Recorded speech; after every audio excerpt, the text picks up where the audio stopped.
వాలంటీర్లో సగానికి పైగా మహిళలు 1,70,000 మందికి ఈరోజు మీరు 10,000 ఇస్తామని చెప్పి ఆశ చూపించి వాళ్ళని నడి రోడ్డులో తోసేయటమేనా మహిళా సాధికారత అంటే?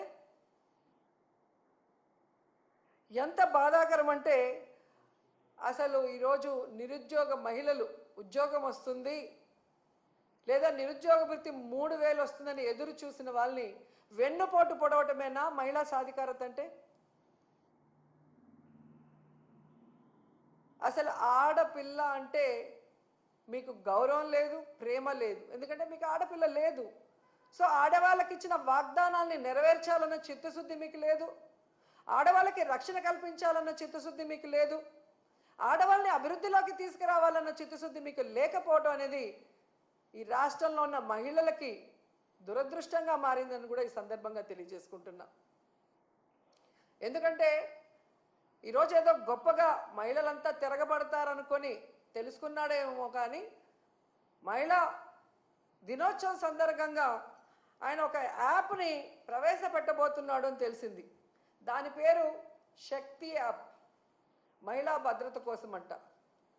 సంతోషం, కనీసం నీకు కొత్త ఆలోచన రాకపోయినా జగన్మోహన్ రెడ్డి గారి ఆలోచనని కాపీ కొట్టి ఈరోజు పేరు మార్చైనా పెడుతున్నందుకు సంతోషం. కానీ పేరుతో సరిదిద్దద్దండి, దాన్ని సక్రమంగా ఇంప్లిమెంట్ చేసి మహిళా పోలీస్ స్టేషన్లని దిశ యాప్ ఉపయోగించి అలాగే మహిళా పోలీసులు ఉపయోగించి మహిళల్ని రక్షించే విధంగా ముందుకు వెళ్ళండి. అలాగే మీరు ఏదైతే యాప్ని ఈరోజు ఇంట్రడ్యూస్ చేస్తున్నారో కేంద్రంలో రాష్ట్రంలో మీ ప్రభుత్వమే అధికారంలో ఉంది కాబట్టి దానికి చట్టబద్ధత కల్పించండి. అప్పుడే మహిళలకి పరిపూర్ణమైన భద్రత కలుగుతుందని కూడా చంద్రబాబు నాయుడుకి సూచిస్తున్నాం. ఎందుకంటే ఈరోజు మీరు చూస్తే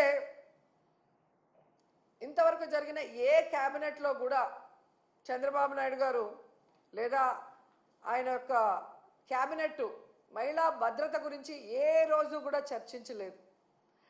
కానీ వ్యాపారులకి, మద్యం వ్యాపారులకి కమిషన్ పెంచడానికి వాళ్ళు క్యాబినెట్లో డిస్కస్ చేశారు అంటే ఎంత సిగ్గుచేటో ఒకసారి ఆలోచించండి.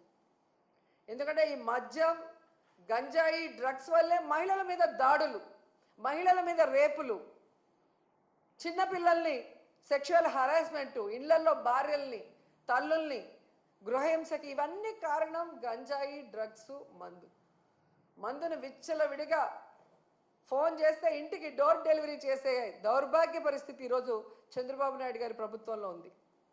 సాక్షాత్తు ముఖ్యమంత్రి గారు ప్రాతినిధ్యం వహిస్తున్న కుప్పంలో గంజాయి సాగు ఈరోజు ఎకరాలకు ఎకరాలు జరుగుతుంది. అలాగే ఈరోజు సీఎం గారు నివాసం ఉంటున్న ఈ గుంటూరు జిల్లాలో డ్రగ్స్కి అడ్డాగా మారింది. ఇక హోంమంత్రి అనిత ఇన్ఛార్జిగా ఉన్న వైజాగ్లో ఆ చుట్టుపక్కల గంజాయి సాగు ఎలా తాగుతుంది, డ్రగ్స్కి అడ్డాగా ఎలా మారుతుంది అనేది తెలుసుకోవాలి, సిగ్గుపడాలి, వాటిని అరికట్టాలి. ఎందుకంటే వీటి వల్లే మహిళలకి భద్రత లేకుండా పోతుంది. ఫస్ట్ వీటిని అరికట్టగలిగితే మీరు మహిళలకి ఎంతో మేలు చేసిన వాళ్ళు అవుతారు. ఆ తర్వాత దిశ యాప్, దిశ పోలీస్ స్టేషన్ల ద్వారా మీకు ఇన్ఫార్మ్ వచ్చిన వెంటనే కనుక రియాక్ట్ అయితే జగనన్న ప్రభుత్వంలో లాగా మహిళలు గుండెల మీద చేసుకొని ప్రశాంతంగా ధైర్యంగా ఉండగలరని కూడా ఈ సందర్భంగా తెలియజేసుకుంటున్నాను. ముఖ్యంగా మహిళా దినోత్సవ సందర్భంగా డిప్యూటీ సీఎం పవన్ కళ్యాణ్ గారిని ఒక 2 క్వశ్చన్లు అడగాలనుకుంటున్నాను. పవన్ కళ్యాణ్ గారు గత 5 సంవత్సరాలు ఊగిపోయి అరుస్తూ మహిళల కోసం ఎంత మాట్లాడారో మనం చూసాం.